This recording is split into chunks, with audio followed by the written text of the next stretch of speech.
जय हिंद वीरों, मैं नितेश कुमार आप सभी का स्वागत करते हैं ज्ञान मशीन क्लासेस पर। दोस्तों, आज भारतीय इतिहास के एक नया टॉपिक का हम लोग स्टार्ट करने जा रहे हैं और ये बहुत ही महत्वपूर्ण है एग्ज़ाम की दृष्टि से। तो देखते हैं एग्ज़ाम की दृष्टि से क्या कुछ यहाँ पे हम लोग सीख पाते हैं। तो आज बात करने वाले हैं दोस्तों इंडस वैली सिविलाइजेशन यानी सिंधु घाटी सभ्यता के बारे में। तो दोस्तों, मान्यता ये था कि जब सिकंदर ने आक्रमण किया था उससे पहले यहाँ भारत पे कोई भी सभ्यताएं नहीं रहती थी। लेकिन दोस्तों, जैसे जैसे दिन पार हुआ और 20वीं सदी के तृतीय दशक में दो पुरातत्वविद आते हैं जिनका नाम है रखालदास बनर्जी और दयाराम साहनी। उन्होंने दो ऐसे स्थलों की खोज की जहाँ पे बहुत सारे टीला, मृदभांड। दोस्तों, मृदभांड शब्दावली सुन के घबराइए नहीं। मृदभांड मतलब होता है मिट्टी का घड़ा या फिर मिट्टी का बर्तन, ठीक है। मृदभांड, ईंट, मनका, ये सब आदि खोजा गया और जहाँ एक ही साथ अलग अलग प्रकार की अलग अलग चीज़ें बहुत सारी मिली और जिससे पता चला कि हाँ, वास्तव में सिकंदर आने से पहले यहाँ पे कुछ ऐसी भी सभ्यताएं रहती थी जो उस समय के हिसाब से काफ़ी उन्नत थी। कहा जाता है दोस्तों, इंडस वैली सिविलाइजेशन में एक जगह है जिनका नाम है लोथल। लोथल इतना डेवलप हो चुका था कि जिस प्रकार की नलियाँ अभी आज हम लोग आज के दशक में यानी 21वीं सदी में हम लोग नहीं बना पाए हैं, इससे कई गुना बेहतर उस समय नाली हुआ करता था जहाँ पे उन लोग अपना पानी को निकास करते थे। तो चलिए दोस्तों, आगे बढ़ने से पहले बता देते हैं कि ये जो सीरीज हम लोग स्टार्ट किए हैं ये पूरा हिस्ट्री कवर कराएंगे, उसके बाद जीके, जीएस, फिर मैथ, अलग अलग सब्जेक्ट की यहाँ पे क्लास हम लोग लेते जाएंगे। तो चलिए दोस्तों, क्या कुछ सीख पाते हैं देखते हैं। तो बात करेंगे दोस्तों सबसे पहले ही सिंधु घाटी सभ्यता में नामकरण। तो दोस्तों, ऐसे कहा जाता है कि इसका नाम सिंधु घाटी सभ्यता आखिर क्यों पड़ा।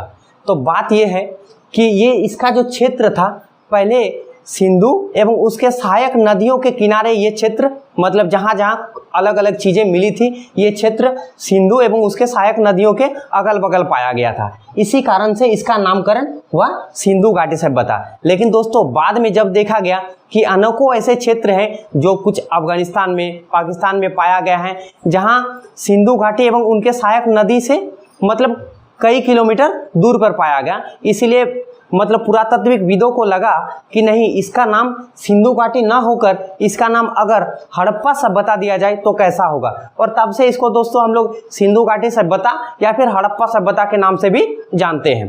दोस्तों, ये था इनका जो क्षेत्र है दोस्तों, नॉर्थ से साउथ तक यानी उत्तर से दक्षिण तक आपका 1100 किलोमीटर लगभग फैला हुआ है और आपका ईस्ट से वेस्ट तक यानी पूरब से पश्चिम तक लगभग 1600 किलोमीटर। यानी आप कह सकते हैं कि जो पूरब से पश्चिम का जो क्षेत्र था वह थोड़ा उत्तर से दक्षिण के क्षेत्र से बड़ा था। दोस्तों, अभी तक ये जो सिंधु घाटी सभ्यता का जो क्षेत्र है, अभी तक लगभग 2800 स्थल ऐसे खोजा गया है।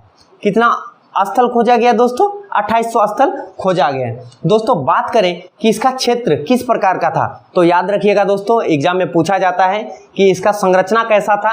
तो हमेशा इसको याद रखिएगा माइंड में कि इसका जो संरचना था ये त्रिभुजाकार था। कैसा था मित्रों?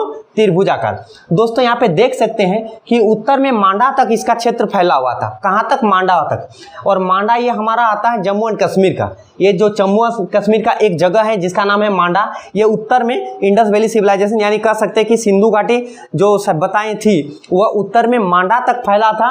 आपका दक्षिण में दैमाबाद जो कि महाराष्ट्र का क्षेत्र है। कहाँ का क्षेत्र है दोस्तों? महाराष्ट्र। तो याद रखिएगा दोस्तों, ये पूछा जाता है कि उत्तर में कहाँ तक फैला था, दक्षिण में कहाँ तक फैला था। तो जहाँ तक संभव हो सके इसको याद कर रख लीजिएगा। तो मांडा, उत्तर में मांडा, दक्षिण में दैमाबाद, पूरब में आलमगीरपुर। ये दोस्तों उत्तर प्रदेश का मेरठ जो शहर है वहीं पे एक जगह है जिसका नाम है आलमगीरपुर, ठीक है दोस्तों। और ये पश्चिम में आपका सूतका गेंडोर। दोस्तों, सूतका गेंडोर जो है बलूचिस्तान में, और वो बलूचिस्तान जो अभी वर्तमान में पाकिस्तान में स्थित है। तो ये था दोस्तों इसका स्ट्रक्चर। दोस्तों, अब हम लोग कुछ बात कर लेते हैं। संरचना तो आपको बता चुके हैं, इसका संरचना त्रिभुजाकार होता है और लगभग 13 लाख वर्ग किलोमीटर क्षेत्र पर ये पूरा सभ्यता फैला हुआ था। दोस्तों, याद रखिएगा कि सर्वप्रथम चार्ल्स मेसन ने 1826 ईस्वी में सैंधव सभ्यता का पता लगाया। तो दोस्तों सबसे पहले पता लगाया था कौन? Charles mason. एग्जाम में पूछा गया दोस्तों, बीपीएससी का क्वेश्चन था कि सबसे पहले जो सैंधव सभ्यता का पता किसने लगाया था? तो चार्ल्स मेसन ने पता लगाया था। और कब पता लगाया था दोस्तों? तो याद रखिएगा 1826 ईस्वी में पता लगाया था दोस्तों।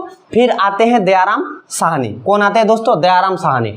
उन्होंने 1921 ईस्वी में किस क्षेत्र का खोज किया? जो सिंधु घाटी का जो एक क्षेत्र है हड़प्पा, जिसे बाद में हड़प्पा सभ्यता भी कहा गया, तो इसी क्षेत्र से पहला उत्खनन हुआ था, इसलिए इस क्षेत्र का नाम आपका हड़प्पा सभ्यता रखा गया दोस्तों। फिर आते हैं उसके एक साल बाद, यानी 1921 में दयाराम साहनी ने खोजा हड़प्पा को, और 1922 में आते हैं फिर राखालदास बनर्जी। और राखालदास बनर्जी ने क्या खोजा दोस्तों? मोहनजोदड़ो। इसीलिए हम लोग अक्सर बोल देते हैं हड़प्पा, मोहनजोदड़ो, इस तरह का वर्ड हम लोग के मुंह से निकलते रहता है जब हम लोग बात करते हैं सिंधु घाटी सभ्यता के बारे में।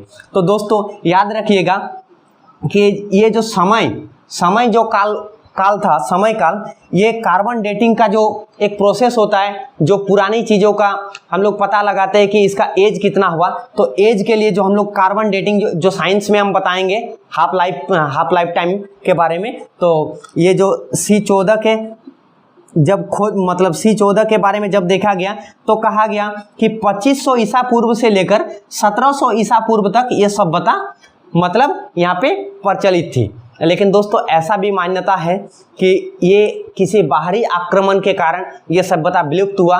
तो किसी पुरातात्विकविद का कहना है कि नहीं, कुछ ऐसे प्राकृतिक आपदा के कारण ये विलुप्त हो गया है। प्राकृतिक आपदा बाढ़ जैसे हो गया, सुखाड़ग्रस्त हो गया, ये सबसे ये विलुप्त हो चुका है। तो दोस्तों ये था पूरा आपका इम्पोर्टेंट पॉइंट। दोस्तों इसका अगला क्लास यानी सिंधु घाटी सभ्यता का ही अगला क्लास, ये लगभग एक क्लास में खत्म नहीं होगा दोस्तों, इसका लगभग 3-4 क्लास चलेगा। तो घबराइए नहीं, इसका सारा इंपॉर्टेंट पॉइंट आपको बताया जाएगा। तो चैनल पर बने रहिए और चैनल को सब्सक्राइब कीजिए, बेल आइकन को दबा दें ताकि आने वाले वीडियो आपके मोबाइल में आ जाएं और हमें प्यार दीजिए। जय हिंद, जय भारत, बाय, टेक केयर।